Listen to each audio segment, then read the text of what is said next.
মানে রাত্রিবেলা 3:30 বা 4টের সময় ঘুমিয়ে সকাল 7টার সময় উঠে আমাকে 11টার সময় কলেজ পৌঁছতে, 11টার মধ্যে। ভাবো তাহলে কলেজ যেতে আমার কতক্ষণ সময় লাগে। আর এই কলেজ যাওয়ার পথে মাঝে মাঝে এত কিছু হয় না, মানে ধারণা করা যায় না। তোমরা যদি পুরো ভিডিওটা দেখো তোমরা নিজেরাই জানতে পারবে। বাট সত্যি ভাই কি হয়। আমার ল কলেজ থাকে হচ্ছে সকাল 11টা থেকে, আর আমি ঘুম থেকে উঠে হচ্ছে সকাল 7টার সময়, যেখানে আমি রাত্রিবেলা প্রায় 3টে থেকে 3:30 নাগাদ ঘুমাই। তো ঘুম থেকে ওঠার পর ফ্রেশ হয়ে 8টা 20-র মধ্যে আমি বাড়ি থেকে বেরোই আমার বাহনকে নিয়ে। আমার বাহন বলতে আমার বাইক। ওইখান থেকে বেরিয়ে আমি যাই হচ্ছে কাঁচরাপাড়া স্টেশন। কাঁচরাপাড়া স্টেশনে ট্রেনের জন্য ওয়েট করি। ওইখান থেকে যাই হচ্ছে নৈহাটি। আর নৈহাটি গিয়ে ভাই চুল সেট করি, বাট তাও চুল আমার সেট হয় না। নৈহাটি থেকে যাই হচ্ছে ব্যান্ডেল। আর ব্যান্ডেল থেকে হাওড়া যাওয়ার পথে ভাই মাঝে মাঝে ট্রেনের মধ্যে ঘুমিয়েই পড়ি। ভাই ঘুম পেয়ে যায়, কারণ ভাই 3-4 ঘন্টা ঘুমও হয় না। মাঝে মাঝে হয়তো 1 ঘন্টা ঘুমালাম রাত্রিবেলা, ওই সময় কলেজ চলে গেলাম। আর এই জন্যই আমি আমার কলেজে খুব রেয়ার যাই, খুব অল্প সময় যাই। কারণ বাকি সময় আমি আমার ভিডিওর কাজে ব্যস্ত থাকি। যদি আমার যেটা আমার ইনস্টাগ্রামের মেন অ্যাকাউন্ট, ওটার এডিটিং হোক, ভিডিও শ্যুটে ব্যস্ত থাকি, বা আমি পার্ট টাইম সুইগি জোম্যাটোতেও কাজ করি, সেই কাজেও ব্যস্ত থাকি, এবং নানান রকমের পার্সোনাল কাজ আছে সেটাও ব্যস্ত থাকি। তো এক প্রকার এই কারণে কলেজ যাওয়া কম হয়। এবং যখন কলেজ চলে যাই দেখতে পাচ্ছ আমাদের কলেজের ব্যাকগ্রাউন্ড কীরকম, কলেজ সবাই স্টুডেন্ট সবাই আছে। আর মাঝে মাঝে যখন আমার চেনাশোনা বন্ধু বান্ধব যায় না, তখন মাঝে মাঝে একা একটু বোর হয়ে যায়, একটু একা ফিল লাগে। কারণ সাথে একটা জিগরি না থাকলে না একটা বক হয় না। তো যখন যায় না কেউ তখন একটু বোর ঠোল লাগে। যখন আমার যাদের সাথে ভালো কথা হয় তাদের সাথে যখন তারা কেউ যায় না, একা পড়ে যায় কলেজে। তারপর কলেজ ছুটির পর যেমন প্রায়শই আমি হুগলি হয়ে আসি, হুগলি বা চুঁচুড়া হয়ে আসি, ওখান থেকে নৈহাটি লঞ্চঘাট পার হই।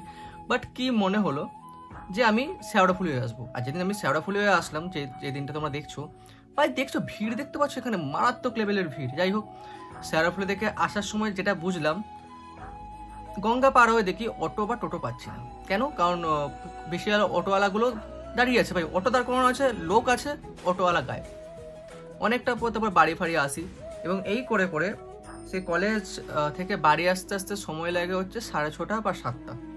এসে এতটাই টায়ার্ড লাগে ভাই, চোখ মুখের অবস্থা খারাপ হয়ে যায় ভাই, পুরো মানে ঘুম। এসে একটা ঘুম দিয়ে ম্যাক্সিমাম সময় একটা ভিডিও আপলোড করি ইনস্টাগ্রামে, সেটা এডিটিং করে আপলোড করে হয়তো কোনো সময় রাতে কাজ নিলাম বা নিলাম না, ডিপেন্ড করছে। বা টিউশন থাকলো কি থাকলো না সেটাও ডিপেন্ড করছে। বা আমি এখন সুইমিং শিখছি কল্যাণী পৌরসভার আন্ডারে, সেটাও থাকলো কি থাকলো না ম্যাটার করে।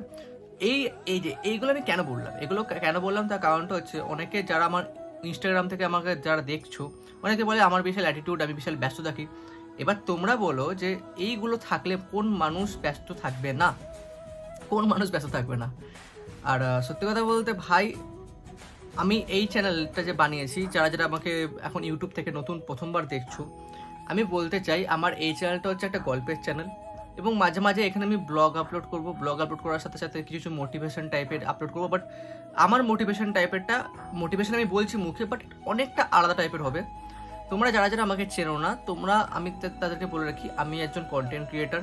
আমি এর আগে আমার পরিচয় দেওয়ার জন্য 2টো ভিডিও আপলোড করেছি। 12 ফেল বলে একটা, 12 ফেল 1 আছে, আর একটা 12 ফেলের পর কী করে আমি মানে এই হলাম ওই হলাম, সেগুলো আছে। তোমরা আমার এই ভিডিওটার আগেই যে ভিডিও আপলোড করা আছে, 2টো ভিডিও তোমরা চেক করতে পারবে। এটা হচ্ছে আমার একটা আপডেট। এই চ্যানেলে আমি কী টাইপের ভিডিও পোস্ট করবো বা কী টাইপের ভিডিও ছাড়বো, এটা হচ্ছে আপডেট। ফিউচারে এই চ্যানেলটার মধ্যে স্টোরি টাইপের ভিডিও আসবে, মানে হয়তো আমার নিজের বানানো স্টোরি বা কারো বানানো স্টোরি আমি মেনশন করে দেবো। ব্লগ টাইপের ভিডিও আসবে, কিছু প্র্যাঙ্ক টাইপেরও ভিডিও আসবে। মানে এটা হচ্ছে অল টাইপের চ্যানেল। তো যারা জানো না এই চ্যানেলটা স্পেসিফিক কী টাইপের, আমি বলে দিলাম। এবং পরবর্তী ভিডিওটা একটু ইন্টারেস্টিং হতে পারে। তোমরা যারা ইউটিউবে থেকে আমাকে প্রথমবার দেখছো তাদেরকে বলে রাখি, তো তোমরা যখন আমার এই চ্যানেলটা যখন তোমরা সাবস্ক্রাইব করেছো, আমি এইটুকু বলতে পারি যে তোমাদের এমন কন্টেন্ট দেবো যে তোমরা বোর হবে না। আর এর সাথে এটাও বলতে পারি যে তোমরা যদি কোনো সময় ইচ্ছা হয় তো আমার ইনস্টাগ্রাম ঘুরে আসতে পারো, যেটা তোমরা দেখতে পাচ্ছ কিরকম মানুষ আমাকে ফলো করে বা আছে। তো এটা হচ্ছে আজকের একটা ছোট্টখাট্ট একটা ভিডিও ছিল। আশা করি তোমাদের সাথে আমার একটু আলোচনা করে ভালো লাগলো, বকবক করে ভালো লাগলো। তো দেখা হবে পরের ব্লগে বা পরের স্টোরি টাইপের ভিডিওতে। এটা অনেকটা ছোট ভিডিও ছিল, অল্প একটু টাইম নিলাম। দেখা হচ্ছে পরের ভিডিওতে। হ্যাঁ, টাটা।